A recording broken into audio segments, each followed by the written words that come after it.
تو یہ آپ بتائیں کہ قرآن و سنت کی روشنی میں کیا یہ اس کی کوئی گنجائش ہے؟ قرآن و سنت کی روشنی میں تو میرے علم میں تو یہ ایسی کوئی بات نہیں ہے، حالانکہ علماء کے پاس بھی بیٹھا ہوں، کتابیں بھی کچھ پڑھی ہیں، زندگی اسی میں گزری ہے۔ میں آپ کو اگر آپ اجازت دیں تو میں وہ عرض کرنا چاہتا تھا کہ دم کے ڈالنے کے لیے عامل ہونا ضروری نہیں ہے، کامل ہونا ضروری ہے۔ کامل ہونا ضروری ہے، اور کامل جو ہے وہ عامل نہیں ہے، عامل کامل نہیں ہے۔ کامل کون ہے؟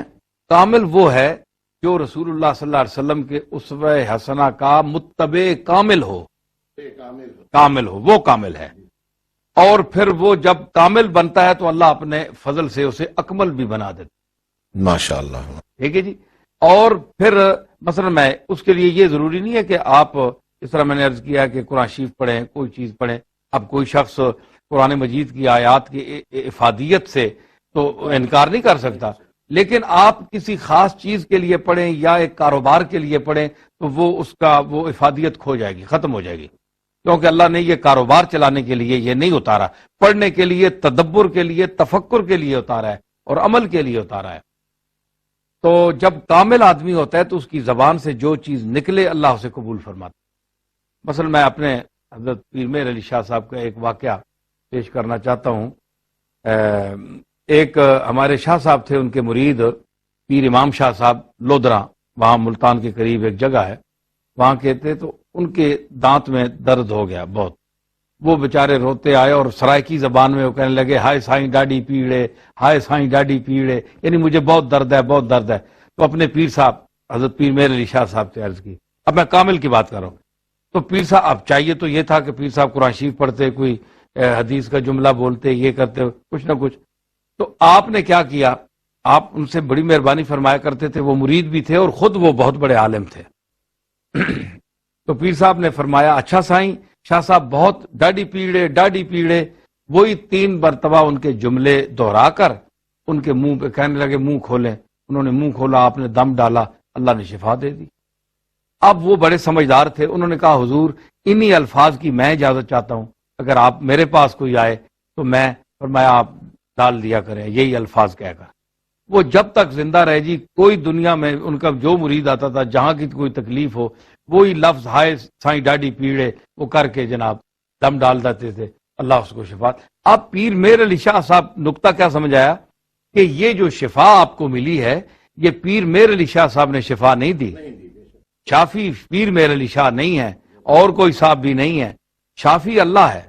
پیر مہر علی شاہ صاحب اتباع سنت اور قرآن و سنت کی تعلیمات پر چلنے میں اس قدر انہوں نے وہ مقام حاصل کر لیا تھا، اللہ کا قرب، توجہ اللہ، انابت اللہ، رجوع اللہ، تو اس مقام پر فائز تھے کہ ان کے منہ سے اگر کوئی بات بھی نکل جاتی تھی تو اللہ تعالیٰ اسے قبول فرما لیتا تھا۔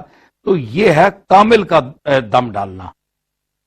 تو عامل جو ہے طفلیات، یہ سب وہ منتر ہے۔ ایک صاحب مجھے کہنے لگے، صاحب اس طرح ایک دم ڈالتے ہیں وہ ٹی وی پہ تو وہ ٹھیک ہو جائے گا۔ میں نے کہا بھائی اگر ٹی وی خراب ہے وہ تو ہو سکتا ہے اللہ ٹھیک کر دے، کیونکہ دم تو ٹی وی جب میں جا رہا ہے نا، دم تو ٹی وی جب میں جا رہا ہے، تو وہ شاید اس کا کوئی کل پرزہ خراب ہو تو وہ ٹھیک ہو جائے، لیکن وہاں سے نکل کر وہاں تک پہنچنا جو ہے اس کا مجھے سمجھ نہیں آتی کہ وہ اس کے اندر کیسے اس کا دم کا اثر ہوگا۔ یہ دیکھیں نا عظیم صاحب، یہ کتنا عظیم سانحہ ہے ہمارے ساتھ کہ ہماری خانقاہوں کو، ہمارے صوفیاء کاملین کو کس طرح ایک ان کے ساتھ مذاق کیا جا رہا ہے، اور ہم جو اچھے لوگوں کے ساتھ نسبت رکھنے والے لوگ ہیں، ہم تو کامل نہیں ہیں، ہم تو کہتے ہیں ہم تو کامل نہیں، ہم تو گناہگار لوگ ہیں، لیکن ہمارے آباء و اجداد اچھے لوگ تھے، ان کے جو ایک جس طرح میں نے واقعہ اور میں کئی سنا سکتا ہوں، وقت تھوڑا ہے، تو ان کے ساتھ جو نسبت رکھنے والے لوگ ہیں ان کے ساتھ کتنا استہزاء ہے، مذاق ہے، ان کی ہنسی اڑائی جا رہی ہے کہ کچھ مثلا ایک صاحب مجھے کہنے لگے میرے گھٹنے میں درد ہے، میں یعنی یہ ہفتہ 10 دن ہوئے ہیں، کافی تکلیف ہے، یہ صاحب میں نے پکڑا ہوئے تو ایک صاحب کہنے لگے ٹی وی پہ میں وہ انٹرویو لے رہے تھے تو میں نے کہا، ایک میرے مرید نے، ہمارے درگاہ کے مرید نے فون کیا، حضور میرے گھٹنوں میں درد ہے، آپ میرے لیے دعا فرمائیں۔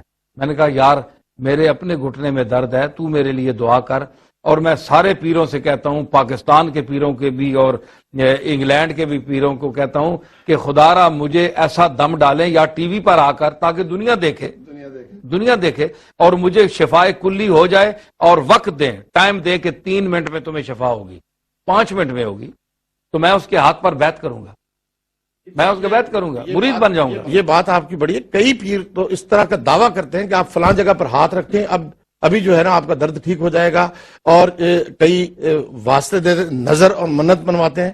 تو یہ ساری چیزیں مجھے یہ قرآن دیکھیں نا جی، قرآن پاک کی آیات بتا دینا کہ سورہ فاتحہ کو شفا کہا گیا، اتنی دفعہ پڑھ لیا جائے اور اس پر اللہ سے مانگی جائے اور اس کے ساتھ 5 وقت کی نماز کا پڑھنا ضروری ہے۔ ایک آدمی اللہ سے مانگ رہا ہے لیکن اللہ کی نماز نہیں پڑھ رہا، تو پھر تو یہ چیزیں شفا نہیں ہوتی۔ تو یہ آپ اس کے بارے میں یہ فرمائیں کہ یہ جو یا ہاتھ رکھ کے یہ دم کرنا، ہاتھ رکھ کے دم کر دیتے ہیں کہ جی ہو گیا جی، آپ بیٹھے ہوئے ہزاروں میل پر ہیں کہ جی آپ ہاتھ رکھیں آپ کا درد ٹھیک ہو گیا۔ ہاں، مجھے امیر مینائی کا شعر یاد آ گیا، اگر آپ اجازت دیں جی تو اب دل کا درد ہے، ایک درد دل اور ہوتا ہے جسے عشق کہتے ہیں، ایک ویسے دل کا درد ہوتا ہے جس سے ہارٹ اٹیک ہوتا ہے، وہ اور چیز ہے۔ تو وہ کہتے ہیں کہ ناوک ناز سے مشکل ہے بچانا دل کا، ناوک ناز سے مشکل ہے بچانا دل کا، درد اٹھ اٹھ کے بتاتا ہے ٹھکانہ دل کا۔ درد اٹھ اٹھ کے بتاتا ہے، ایک تو وہ درد ہے، وہ درد دل اللہ مجھے آپ سب کو نصیب کرے، لیکن ایک یہ درد دل ہے کہ ایک بے ٹھکانے درد ہو جاتا ہے، جو ٹھکانہ ہم بتا بھی نہیں سکتے، وہاں درد ہو جاتا ہے، تو پھر کیا کریں گے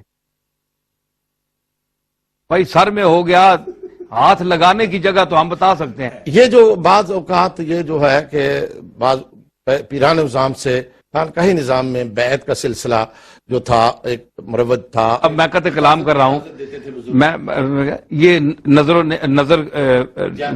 اور منت کا بات، ہاں جی، کہ وہ جناب آپ تو ماشاءاللہ جانتے ہوں گے کہ یہ آج کل کیا ہو رہا ہے۔ اللہ کے سوا تو نظر اور منت کسی کے لیے نہیں ہو سکتی۔ اللہ کے سوا نظر عبادت ہے، اور عبادت اللہ کے سوا حرام ہے کسی شخص کے لیے۔ یہ جتنی منتیں مانتے ہیں کہ یہ فلاں صاحب، اس پر پیر میر علی شاہ صاحب نے بڑی فاضلانہ گفتگو کی ہے اپنے الہ کلمت اللہ فی بیان ما احل بہ لغیر اللہ، اس اپنی تصنیف میں۔ اس میں وہ فرماتے ہیں کہ ایک نظر شرعی ہے، ایک نظر عرفی ہے۔ تو نظر شرعی جو ہے وہ اللہ کے لیے خاص ہوتی ہے، نظر عرفی یہ ہے کہ آپ مثلا ایک کہتے ہیں کہ میرا اگر اللہ نے یہ کام کر دیا تو 2 لاکھ 10 لاکھ جتنا بھی نفع ہوا، اس میں 50,000 داتا صاحب کے لنگر پہ وہاں دیگیں دوں گا، تو وہاں دوں گا جہاں مہمان آتے ہیں وہاں کھائیں گے۔ پیر میرے علی شاہ صاحب فرماتے ہیں کہ جو نظر آپ نے اللہ کی مانی ہے، کام وہ کرے گا، داتا صاحب نہیں کریں گے، کام اللہ کرے گا، لیکن آپ یہ کریں کہ مصرف اس کا جو خرچ کرنے کی جگہ ہے وہ آپ کسی مدرسے کو بنا لیں، کسی خانقاہ کو بنا لیں، کہ پیر صاحب کو بنا لیں کہ ان کو دیں گے، یہ جائز ہے۔ لیکن پیر صاحب سے یا کسی مزار والے سے جا کر آپ یہ کہیں کہ اے پیر، اے قبر والے میری فلاں حاجت پوری کر دے، تو یہ حضرت پیر صاحب فرماتے ہیں کہ یہ تشبہ بعبدت الاوثان ہے، یہ بت پرستوں کے ساتھ مشابہت ہے، یہ شریعت میں اس کی اجازت نہیں ہوتی۔ ہاں، آپ قبر پر جا کر یہ کہہ سکتے ہیں کہ اے اللہ، ہم تیرے اپنے سمجھ اور حسن ظن کے مطابق تیرے مقبول کی بارگاہ میں کھڑے ہیں، ہماری فلاں حاجت کو اس مقبول کے توسط سے یہاں حاضری کے پوری فرما دیں۔ مانگنا اللہ سے، غیر اللہ سے نہیں مانگ سکتے، غیر اللہ سے نہیں مانگ سکتے۔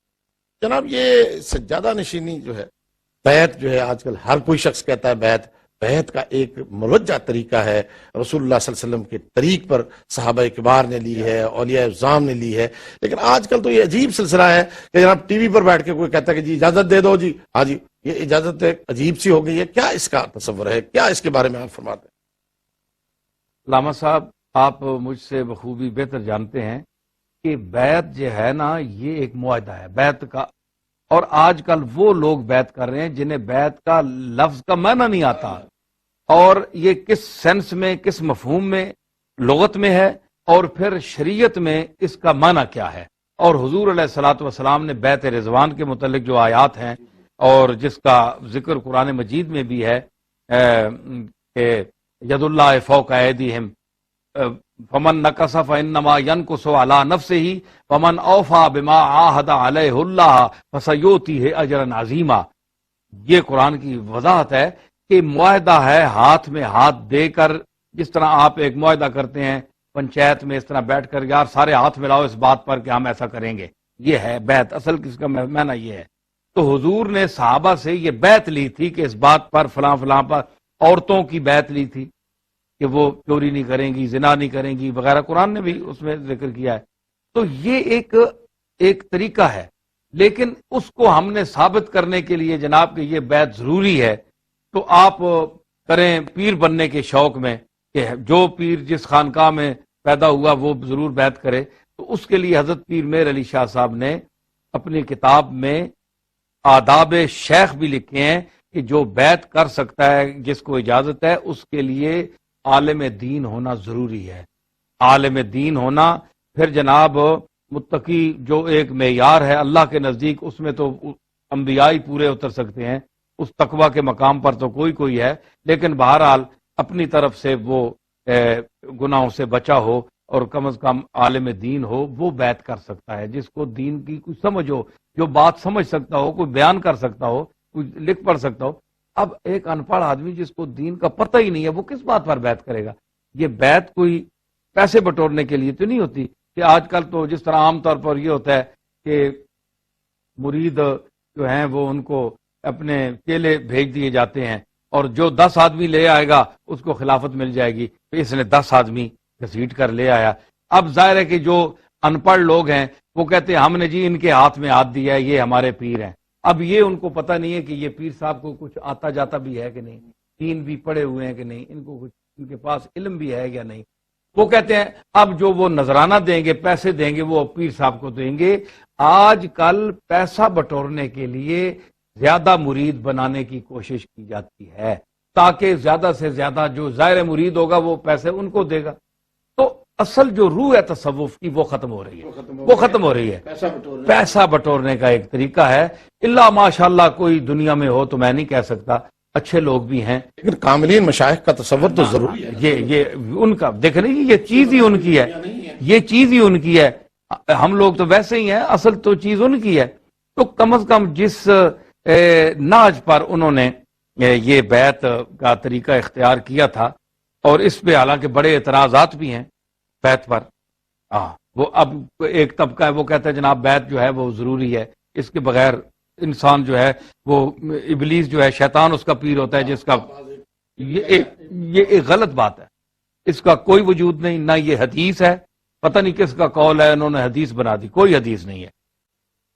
بات یہ ہے کہ ماشاءاللہ آپ صاحب علم ہیں، آپ یہ فرمائیں کہ اگر بیعت ایک سنت کا درجہ وہ رکھتی، ایک سنت یعنی عام جو مروجہ ہے، جس طرح سنت موقدہ کا درجہ رکھتی ہے جی، ایک ہے کہ آپ نے حضور نے ایک کام کر دیا ہے، ایک نے تاکیدن کیا ہے، اگر وہ درجہ رکھتی سنت موقدہ کا، تو آپ میں اکثر کہتا ہوں کہ آپ مجھے بتائیں امام ابو حنیفہ کا پیر کون ہے، امام شافعی کے پیر کا نام بتائیں، امام حنبل کے، امام مالک کے پیر کا نام بتائیں، امام بخاری، امام نسائی، ابن ماجہ، مسلم، ان کے پیروں کا نام بتائیں. تو ظاہر آپ کو کوئی پیر نہیں ملے گا، یہ کسی کے مرید نہیں. تو اگر یہ سنت موقدہ ہے پیر ہونا، مرید ہونا کسی کا، تو یہ جتنے امام ہیں ان کے جتنے مقلدین ہیں تو ہم تارک سنت یعنی اماموں کے مقلد ہیں. آپ غور فرمائیں نا، کیا ہم تارک سنت اماموں کے، امام ابو حنیفہ معاذ اللہ کوئی تارک سنت ہے کیونکہ ان کا پیر ہی کوئی نہیں ہے؟ مجھے بتائیں کس کے مرید تھے وہ؟ امام شافعی کس کے مرید تھے؟ اچھا پھر آپ بتائیں یہ سیاہ ستہ ہیں، ان کے پیر کون ہیں؟ تو آپ تارک سنت جامعین حدیث کی کتابیں پڑھ رہے ہیں آپ. یہ سنت موقدہ نہیں ہے. اگر کوئی کامل شیخ مل جائے جو نسبت رسول کے ساتھ اس کا تعلق ہو تو پھر اس کے ہاتھ میں ہاتھ دیا جائے، ورنہ ایسا عام آدمی کے. اگر یہ آپ کہیں گے تو اب تک جن مسلمانوں نے بیعت کسی پیر کی نہیں کی، کیا وہ مسلمان نہیں ہیں؟ دار اسلام سے خارج ہو گئے؟ تو ایسے لوگوں کی بیعت نہ کرنا بہتر ہے کرنے سے. کرنے سے نہ کرنا بہتر ہے. جو جاہل ہیں جن کو پتہ ہی نہیں, جو صرف ایک گدی پہ یا ایک درگاہ میں بیٹھ کر وہ بیعت کر دیتے ہیں اور ان کو نہ بیعت کا مفہوم پتہ ہے, نہ وہ کچھ دین کے متعلق بتا سکتے ہیں, نہ قرآنی تعلیمات ہیں, نہ علم ہے, نہ کچھ بتا سکتے ہیں, نہ کسی سوال کا جواب دے سکتے ہیں, تو وہ ان کو کیا حق حاصل ہے کہ وہ بیعت کریں؟